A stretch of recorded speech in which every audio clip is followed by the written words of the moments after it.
ध्यान दीजिएगा, जो गुरु को प्राण के जैसा समझता है, पिता को प्राण के समान समझता है, माता को प्राण के समान जो समझता है ना, वो भागवत कर लिया है।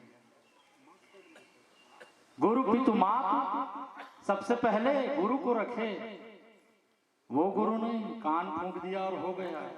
ध्यान देंगे, आज का तो गुरु केवल ऐसा ही है बेटा, हरहि शिष्य धन शोक न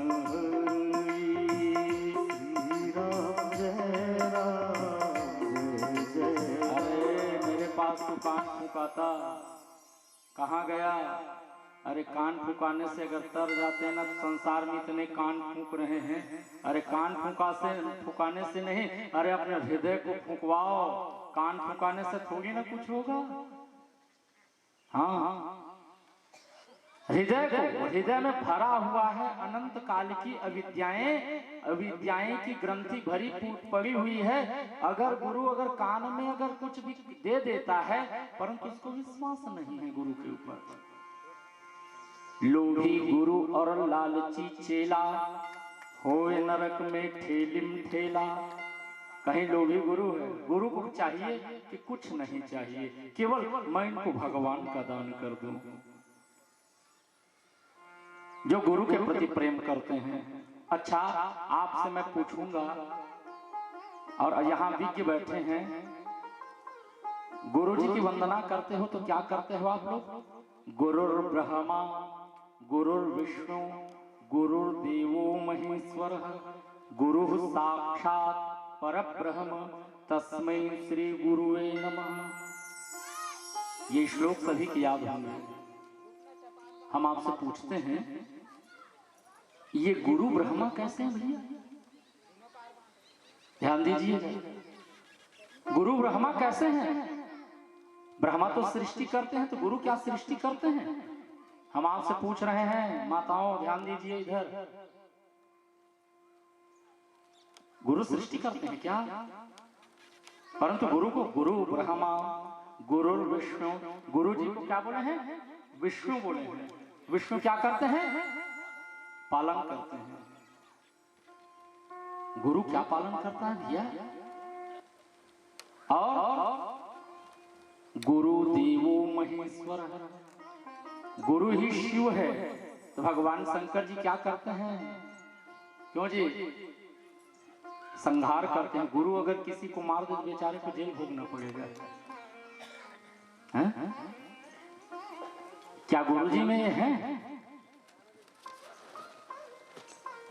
अरे हम कभी सोचे ही नहीं है, मात्र हमारे कान में पड़ा कि गुरुर् ब्रह्मा गुरुर् विष्णु गुरुर्देवो महेश्वर, हम रटने लगे, परंतु हम इस पर गए नहीं, डूब करके प्रयास नहीं किए। इसी कारण से तो भागवत और भगवान समझ में नहीं आते।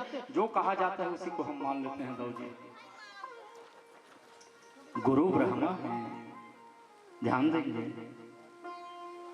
गुरु कौन है? ब्रह्मा है। गुरु जैसे कि ब्रह्मा सृष्टि करता है, वैसे ही गुरु जी ना हमारे अंतःकरण में ज्ञान की सृष्टि करते हैं, संस्कार डालते हैं, हृदय में संस्कार डालते हैं गुरु जी, है ना ब्रह्मा? मातृगुरुस्यात्, माता क्या हमारे अंतःकरण में संस्कार डालती है? गुरु है। गुरु किसको कहते हैं? को वा गुरु ही तो उपदेश, गुरु तो वही है जो हित का बात करे, हित का उपदेश करे, वही गुरु है। हाँ? और पालन करते हैं कौन? भगवान विष्णु जी से भी। देखिए, ब्रह्मा का सृष्टि का तो नाश हो जाता है, परंतु गुरु जो अंतःकरण में संस्कार देते हैं उसका नाश नहीं होता। दाऊ जी, हाँ, भगवान विष्णु तो पालन करते हैं, परंतु कई जने तो रोज भूखे सोते हैं। भाई वह कैसे पालन करते हैं? परंतु वाह गुरु जी, वाह मेरे भगवान। भगवान जब पालन करते हैं तो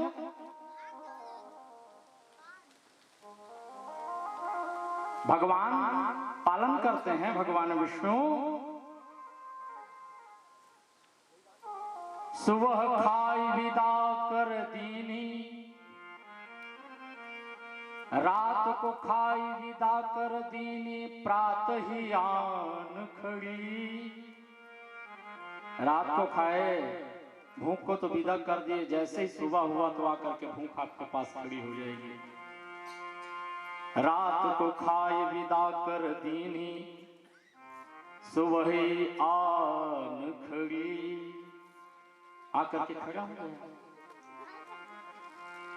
और ध्यान दीजिएगा, प्रात को खाए विदा कर दीनी सुबह ही आन खड़ी।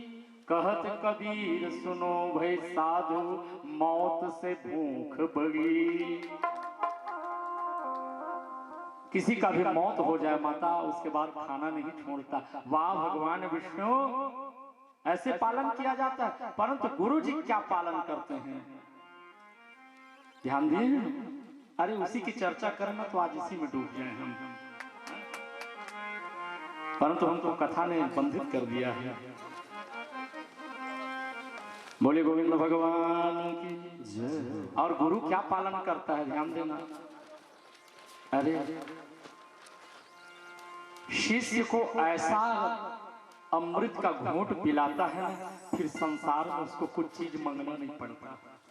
भगवान का घूंट ऐसा पिला देता है, भगवान नाम के घूंट ऐसा गुरु पिला देता है, फिर उसको संसार में दोबारा मांगना नहीं पड़ता। तो भगवान के भूख झूठे हैं कि नहीं है। अभी खाए तो सुबह फिर खड़ी हो गई, परंतु गुरु पिलाने के बाद फिर वह भूख आने वाली नहीं। पीते जाओ और तृप्ति बढ़ती है।